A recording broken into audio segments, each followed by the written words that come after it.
MFFL's Clint Capela is on the trade block, according to ESPN's Tim MacMahon. Could the Mavs circle back to a trade here? We're going to explore that here on Dallas Mavericks Today by Chat Sports. My name is Harrison Graham. Before we get to the latest on Clint Capela, Coop, tell the people why they should share this video. We need you guys to share this video because the boss has told me if we don't get to 30 shares on this video, the channel might get deleted.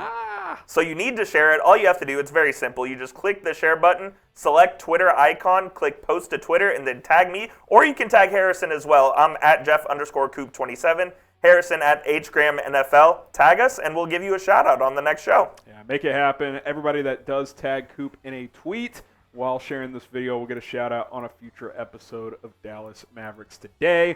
Let's talk Clint Capela, Coop, as he continues to be connected to trade rumors. If Tim MacMahon says he's available, I believe him. So could Dallas get involved? We'll see.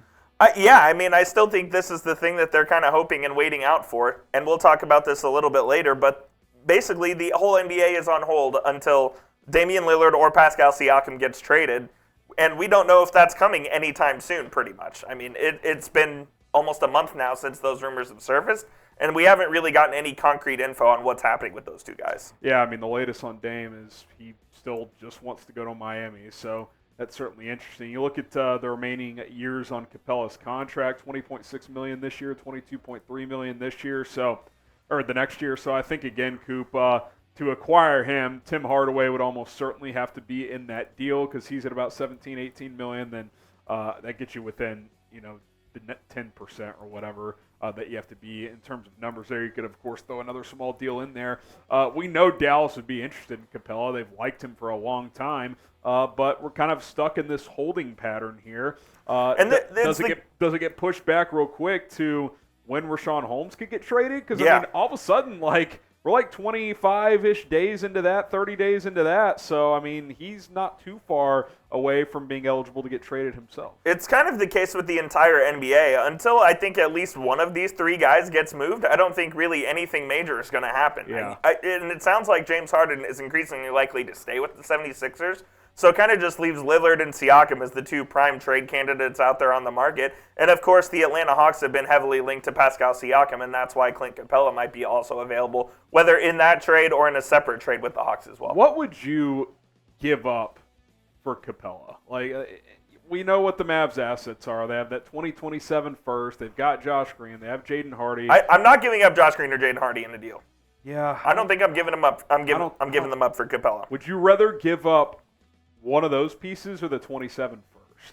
Probably the first, honestly. I mean, I would give up Josh Green before I'd give up Jaden Hardy, but I don't think I would do it for Capela alone. I just don't think that would be enough value coming back on the Mavericks side to do that deal. You also have those 2 seconds. I mean, to me, I don't think Hardaway in 2 seconds is enough. I Agreed, yeah. Atlanta does that. Now, is Hardaway 2 seconds?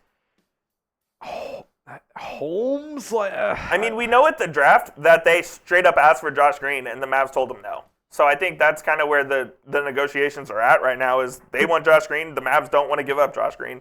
So unless there's some budging on either side, I don't know if this deal ends up happening. Is there a player Atlanta could throw in with Capela that at least somewhat helps replace Josh Green? You're not going to get that exact player, but I just wonder. I mean, I would love DeAndre Hunter. Now, if we're talking DeAndre Hunter, then Josh Green and Jaden Hardy come into play. Hunter, Capela for Josh Green, Tim Hardaway, and that 27 first? You'd probably have to add a second onto that too as well. And one of your seconds? I'd probably do that. That I would do for sure. I'm just not sure if they're willing to give up DeAndre Hunter in the deal yet. I mean, DeAndre Hunter's a really good player, and I know we've talked about him as a guy that the Mavs would like to go out and get, but I'm pretty confident that he stays in Atlanta. Yeah, I mean, he's had some injury concerns, but I do think the Hawks would like to see that through for at least another season. What do you guys think? Should the Mavs wait for Clint Capela? Type Y for yes, type N for no. It could be one of those things that happens during the season too, Coop. I mean, Dallas may come to some sort of a decision where they're just like, all right, we're going to roll with this trio at center. 25 games in, if they don't like how it's going, they could certainly start to explore the trade market. Yeah, they could definitely wait it out into the season. The Mavs have, in the past, have done that as well. If you look going all the way back to the Rajon Rondo trade, I mean, they waited until the middle of the season to get a true point guard. In that year, they started out with Jameer Nelson as their starting point guard. So Jameer Nelson days. So they knew they had to make an upgrade 25 games. The Mavs don't usually wait until the trade deadline. I think they got Kyrie, a week or so before the deadline. Yeah, so sounds right. So I believe that if the Mavs, they'll feel comfortable going into the season, but if they feel that they have a clear need at center, they won't wait. They will go out and get that guy. Yeah, it's going to be interesting to see what happens. And I'll tell you what, if something does happen, we're going to have you guys covered. Hit that subscribe button. Saw we picked up some new subs yesterday. Got to beat the Heat report. And F new the Heat. subscribers this week. F the Heat, F Rolly. Hit that subscribe button for new Mavericks YouTube videos. Several per week. Do not miss out. Could there be an alternative option at center that we haven't talked about a lot, I should say? Jusuf Nurkic is rumored to also be available on the trade block. He, of course, has been with Portland for a number of years now. Here's Michael Scotto of Hoops Hype saying that Portland is also expected to discuss Nurkic as part of trade packages surrounding Damian Lillard. League sources tell Hoops Hype he's owed $54.38 million over the next 3 seasons. And Coop, that's, to me, that's the sticking point. Yeah, 3 years. Like, if it was 1 year, maybe even 2, like, you could talk me into this potentially because, he would be a solid 5 for this team. He's not a great defensive player, but he'd probably be the most talented offensive 5 this team has had in a very long time. But he has a lot of injuries. He's owed a lot of money, and he doesn't play defense. Like, you want to talk about having to outscore people. Like, you're already going to have to score a lot with Luka and Kyrie because neither of them are plus defenders. Nurkic is not a plus defender. I mean, you would have to have your wings just be unreal defensive players if you brought in Jusuf Nurkic. Yeah, number one, I think Capela is a better player than Nurkic. And Yes, number two, and a better fit. And a better fit, and he's on less years as well. Yeah. Slightly more money overall, but he's on less overall years. He has 2 years left, as opposed to 3 for Nurkic. Like you said, Nurkic is a good offensive player and a good rebounder as well, but he doesn't really fit the Mavericks system of a guy who they need an athletic big who can run the floor and kind of be a pick and roll guy with Luka. I don't think Nurkic fits that. I will say this: Nurkic fits into the Balkan culture there, being from Bosnia, so maybe he could be a Luka drinking buddy. And he'd be Luka's best drinking buddy ever. Yeah, true. I mean, the prior ones were good drinkers, but they weren't very good ball players. So, yeah, I'm lukewarm on this. I mean, if it was an expiring deal that Portland was just going to move him and, with a 3-team trade to Dallas as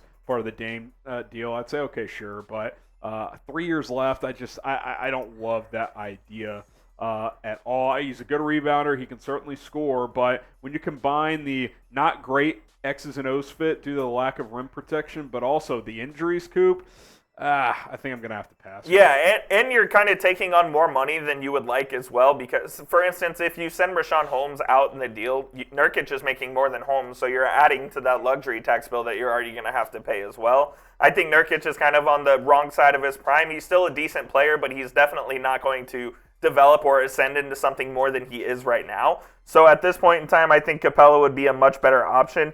I could see Nurkic. I wouldn't be mad if the Mavs acquired Nurkic. He's just not the first guy that I would pick out of the hat. Yeah, I mean, call me crazy. I think I'd rather just go into the season with the trio you have than to just go get Nurkic. Like, I would agree with that. I'm not saying, like, Nurkic couldn't come in here and be the best center on this roster. There's a very real chance he could be, especially this year. But I just don't think it's enough of an upgrade and a good enough fit to justify taking on that contract right now. I would not be a fan of that whatsoever. It's not an asset that you could flip easily next year if you wanted to. So I think I would rather roll with what the Mavs currently have. Yeah, and we like what the Mavs currently have, especially in Derek Lively. I think obviously this is a developmental year for him. He's going to spend some time in the G League, and he'll spend some time developing behind Dwight Powell and Richaun Holmes. Now, hopefully, he plays so well that he just forces his way into the rotation. I think that's the best outcome for everyone involved. But I kind of like the Mavs center rotation right now. I think it's better than it was last year. That's for damn sure. So we'll see how it all shakes out here in the next couple of months. I mean, they go to training camp the end of September, so we're about 8 weeks away from that. Yeah, I mean, Hoops is going to be back before we all know it. Pick one. Who would you rather trade for? C for Clint Capela, N for Jusuf Nurkic. Coop and I are on the same page. Capela's a better fit, would obviously cost more, both in trade compensation and contract per year. But again, I don't think it's that big of a contract per year situation where it's that big of a deal, because you would almost still have to move Hardaway in either deal. So it really doesn't matter. So C for Capela, N for Nurkic.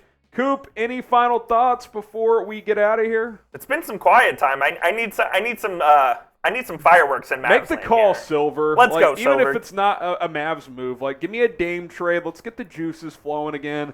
Football is almost here, which is great, but we love talking Mavs here on the channel as well. So be sure to share the video. You can share it to Harrison on Twitter at HGramNFL or me at Jeff_Coop27. Share this video so the channel doesn't get deleted. That's just not what we want. Yeah, no one wants that. He's Jeffrey Cooperstein. I'm Harrison Graham. We'll see you guys next time.